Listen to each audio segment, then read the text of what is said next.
രാജ്യം മുഴുവൻ നമ്മൾ കാണുന്നതാണ്. CPM-ന്റെയും CPI-യുടെയും TMC-യുടെയും ഒക്കെ ഈ ആദായ നികുതി നോട്ടീസ് കാണുന്നതാണ്. CPM പറയുന്നു അതിന്റെ തുടർച്ചയിൽ തൃശ്ശൂരിൽ നമ്മൾ കണ്ടത് ആ രാഷ്ട്രീയ വേട്ടയുടെ തുടർച്ചയാണ്.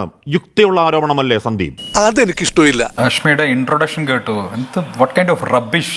നിങ്ങൾ ആരോടാ ഈ വെല്ലുവിളിയും ഇത് കേരളമാണ് എന്നൊക്കെ പറയുന്നത്? ഇപ്പൊ കിട്ടും. നിങ്ങൾ ആരെയാ വെല്ലുവിളിക്കുന്നത്? നിങ്ങൾ ആരോടാണ് ഈ വെല്ലുവിളി നടത്തുന്നത്? ഓരോ നീരാക്കി ഉണ്ടാക്കിയ പണം മുഴുവൻ കരുവന്നൂരിൽ ഈ CPM-ന്റെ നേതൃത്വത്തെയും വിശ്വസിച്ച് കൊണ്ടുപോയി നിക്ഷേപിച്ച ആ പാവങ്ങളോടാണോ ഹാഷ്മി ഈ ഇൻട്രോ വെല്ലുവിളി നടത്തി കയ്യടി വാങ്ങാൻ നോക്കുന്നത്? വളരെ മോശമായി. ഇത് നാണം കെട്ട ഇൻട്രോയാണ്. കേരളത്തിൽ ആ 10,000-കണക്കിന് ജനങ്ങളുടെ 10,000-കണക്കിന് മനുഷ്യരുടെ വിയർപ്പിന്റെ അധ്വാനത്തിന്റെ വിലയല്ലേ ഇവന്മാർ കൊണ്ടുപോയി കട്ടുമുടിച്ച് തിന്നത്? അതിന്റെ അന്വേഷണം, അതിലെ പ്രതികളിലേക്ക് അന്വേഷണം എത്തുന്ന സമയത്ത് രണ്ടും രണ്ടാണ് സന്ദീപ്.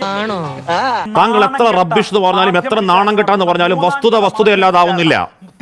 തികച്ച മൂന്നാംകിട മാധ്യമ വിചാരണ എന്തുമായിക്കോട്ടെ,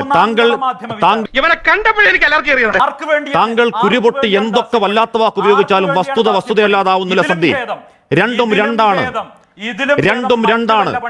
എനിക്ക് ചൊറിഞ്ഞ് വരുന്നുണ്ട് കേട്ടോ. ഹാഷ്മി, ഞാൻ ചോദിക്കുന്ന ഇത്രയാണ്. നിങ്ങൾ തടസ്സപ്പെടുത്തരുത്. മുളുകയും വേണ്ട, തടസ്സപ്പെടുത്തരുത്. മര്യാദയ്ക്ക് ഞാൻ പറയുന്നത് കേൾക്കണം. ആവശ്യമില്ലാത്ത ഇൻട്രോ പറഞ്ഞുകൊണ്ടാണ് ഞാൻ പറയുന്നത്. നിങ്ങൾ ആരെയാണ് വെല്ലുവിളിക്കുന്നത്? സന്ദീപാണോ തീരുമാനിക്കുന്നത് ആവശ്യമുള്ള ഇൻട്രോ ഏത്, ആവശ്യമില്ലാത്ത ഇൻട്രോ ഏതെന്ന്? ഈ ദാസ്യപ്പണി ആർക്ക് വേണ്ടി എടുക്കുന്നത്? അച്ഛൻ പറഞ്ഞു ഇതിലും ഭേദം കട്ടപ്പാറയായി കക്കാൻ ഇറങ്ങുന്നതാണെന്ന്. ഒരു വാക്ക് വസ്തുതാവിരുദ്ധതയുണ്ടോ? അത് പറ. മനുഷ്യർ കരിവന്നൂർ സന്ദീപ് ചൂണ്ടിക്കാണിക്ക് ഒരു വാക്ക് വസ്തുതാവിരുദ്ധതയുണ്ടോ?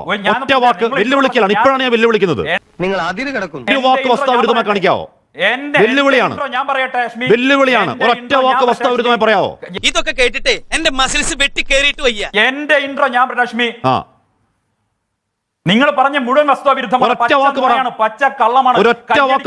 നാലാംകട അഭ്യാസം മാത്രം. ഹാഷ്മി ഒരു ചുക്കുമല്ല. എന്നെ ഒന്ന് കൺട്രോൾ ചെയ്യാൻ ഈ വീട്ടിൽ ആരുമില്ലെന്ന്. എന്റെ ആർഗ്യുമെന്റ് ഇല്ലാതാക്കാനും നോക്കണ്ട. ഹാഷ്മി ഇപ്പോ കാർക്കിച്ചു തുപ്പിയത് ഈ ഇൻട്രോയിലൂടെ പുലമ്പിയിട്ടുള്ള പുലഭ്യങ്ങൾ മുഴുവൻ നിങ്ങൾ കാർപ്പിച്ചു തുപ്പിയത്, ഈ വിഷം മുഴുവൻ തുപ്പിയത് ആ പണം നഷ്ടപ്പെട്ട 10,000-കണക്കിന് സാധാരണക്കാരുടെ മുഖത്തേക്കാണ്. ഇത് വല്ല ഇടങ്ങേറായല്ല. അവരുടെ മുഖത്തേക്ക് ആട്ടി ഒന്ന് തുപ്പിയിട്ട് ഇൻട്രോയ്ക്ക് കയ്യടി വാങ്ങാൻ നോക്കുന്നു. എന്ത് ദാസ്യവേലയാണിത്. എന്റെ അടുത്താ കളി. ഞാനിത് കുറെ കണ്ടിട്ട് തന്നെ വന്നിരിക്കുന്നത്. പോയി അവരെ നേരിട്ട് കണ്ടവനാണ് ഞാൻ. അതുകൊണ്ട് ആ വേല ഇങ്ങോട്ട് ഇറക്കണ്ട. ഇത് രണ്ടും രണ്ടാണ് സന്ദീപ്. എങ്ങനെയാണ് ബന്ധം പറ. ആ വേല ഇങ്ങോട്ട് ഇറക്കണ്ട.